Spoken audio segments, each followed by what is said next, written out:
सातवें घर में राहु भागीदार के प्रति अधिक जुनून देता है। व्यक्ति अपने भागीदार के प्रति बहुत जुनूनी है। अब अगर भागीदार संतुष्ट करने में सक्षम है तो ये ठीक है, अन्यथा व्यक्ति विवाहेतर संबंध में चला जाता है। इससे तलाक या अलगाव होता है। और यही कारण है कि सातवें घर में राहु का संबंध कभी कभी अधिकतर दुखों और अलगाव से होता है। अलगाव या तलाक अंततः आपको दुख की ओर ले जाता है।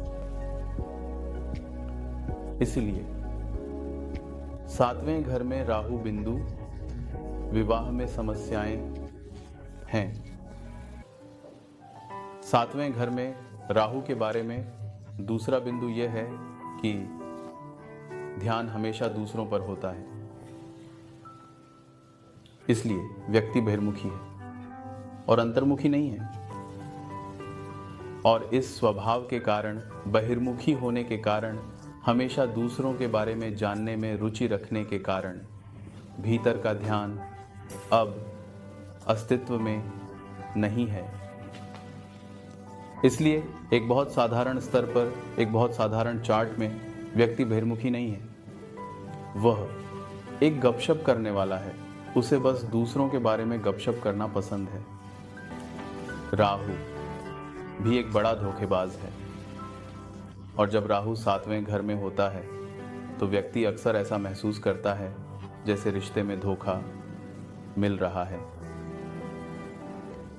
मैंने कई पुरुषों और महिलाओं को देखा है जो या तो अपने साथी द्वारा धोखा खा चुके हैं या जिन्होंने गलत साथी पाया है, एक ऐसा साथी जो उन चीज़ों को साझा नहीं करता जो इन लोगों को पसंद है। वे पूरी तरह से विपरीत हैं। इसीलिए राहु का सातवें घर में होना अन्य के संदर्भ में बिल्कुल भी अच्छा स्थान नहीं है। ज्यादा, क्योंकि सातवां घर दूसरों का घर है और आपके जीवन में सबसे करीबी अन्य व्यक्ति कौन है? स्पष्ट रूप से आपका विवाह साथी या आपकी प्रेमिका या प्रेमी।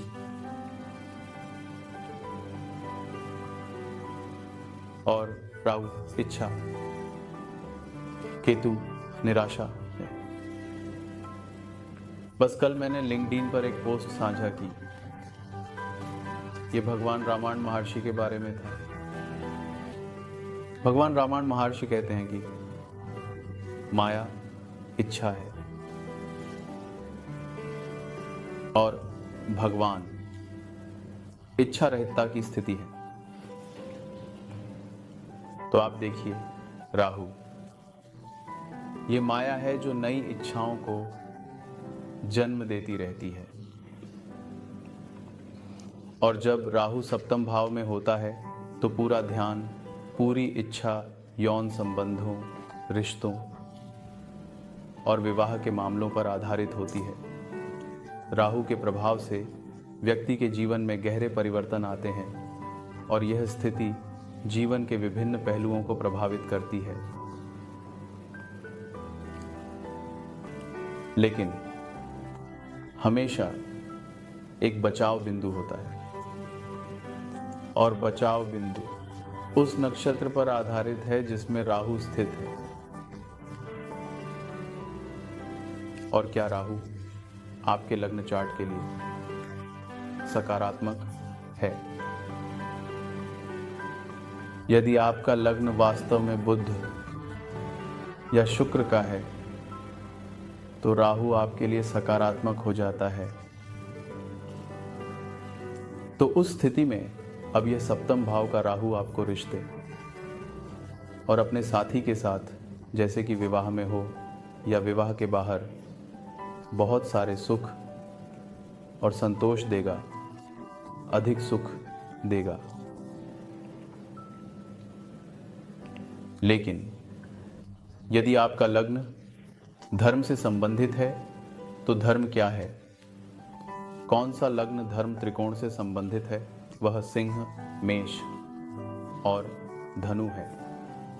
तो यदि आपका लग्न मेष, सिंह या धनु है तो राहु आपकी जिंदगी को और अधिक दुखी बना देगा, क्योंकि राहु इन लग्नों के लिए आरामदायक नहीं है। इन लग्नों के लिए अर्थात मेष, सिंह और धनु केतु लाभकारी है और राहु विनाशकारी शक्ति है, जबकि तुला, कुंभ और मिथुन के लिए राहु बहुत सकारात्मक है। जैसे कि वृषभ, कन्या और मकर के लिए राहु बहुत सकारात्मक है। यह सब इस पर निर्भर करता है कि आप किस लग्न पर जन्मे हैं। यह नहीं है कि सप्तम भाव में राहु सभी के लिए बुरा है। यह इस पर निर्भर करता है कि आप किस लग्न पर जन्मे हैं, क्योंकि वह लग्न आपके भीतर की गुणवत्ता को दर्शाता है। धर्म या धार्मिकता या राइचियसनेस सिंह, मेष और धनु लग्न की गुणवत्ता है, और राहु धर्म के खिलाफ है। राहु धर्म के खिलाफ है। राहु कोई नियम नहीं चाहता और धर्म नियमों पर आधारित है। इसलिए राहु इस लग्न के लिए कभी सकारात्मक नहीं होता जो मेष, सिंह और धनु है। लेकिन अगला त्रिकोण वृष, कन्या और मकर का है, जिसे अर्थ त्रिकोण कहा जाता है, जो पैसे कमाने से संबंधित है। यह भौतिकवादी है। राहु को यह पसंद है और इसलिए राहु इस लग्न के लिए सकारात्मक है। वृष, मकर और कन्या, जबकि मिथुन, तुला और कुंभ के लिए यह त्रिकोण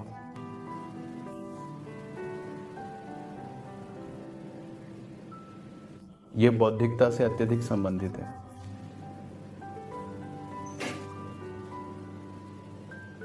ये वायु से संबंधित है। ये सभी वायु तत्व के संकेत हैं। मिथुन, तुला, कुंभ और राहु निश्चित रूप से वायु से संबंधित है, क्योंकि सभी काला जादू या तंत्र ये सब वायु के माध्यम से होता है। इसीलिए राहु वायु से बहुत जुड़ा हुआ है। और ये तीन लग्न तुला, मिथुन, कुंभ वे भी वायु से जुड़े हुए हैं। इसलिए राहु इन तीन लग्नों के लिए हमेशा सकारात्मक होता है।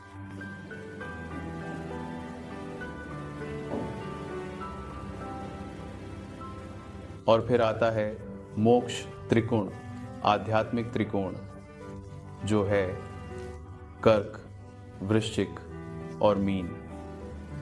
इसके लिए राहु एक खतरा बन रहा है। राहु इस लग्न में खुश नहीं है। तो अगर आप देखें, अगर आप ध्यान से अवलोकन करें तो सिंह का त्रिकोण जो सूर्य द्वारा शासित है और कर्क का त्रिकोण जो चंद्रमा द्वारा शासित है, इन दो तीन त्रिकोणों के लिए यानी सिंह, धनु और मेष तथा कर्क, वृश्चिक और मीन के लिए राहु पूरी तरह से विरोध में है, पूरी तरह से खिलाफ है। और इन तीन त्रिकोणों का शासक सिंह सूर्य द्वारा शासित है, कर्क चंद्रमा द्वारा शासित है। सूर्य और चंद्रमा दोनों राहु के कट्टर दुश्मन हैं। अगर आप पौराणिक कथा को याद करें तो यह सूर्य और चंद्रमा थे जिन्होंने राहु असुर को उजागर किया, और तभी विष्णु ने राहु दानव का सिर काट दिया। तो बात यह है कि ज्योतिष बहुत सामान्य नहीं है। यह कुछ ऐसा नहीं है कि 1 + 1 = 2। इसमें कई शर्तें होती हैं।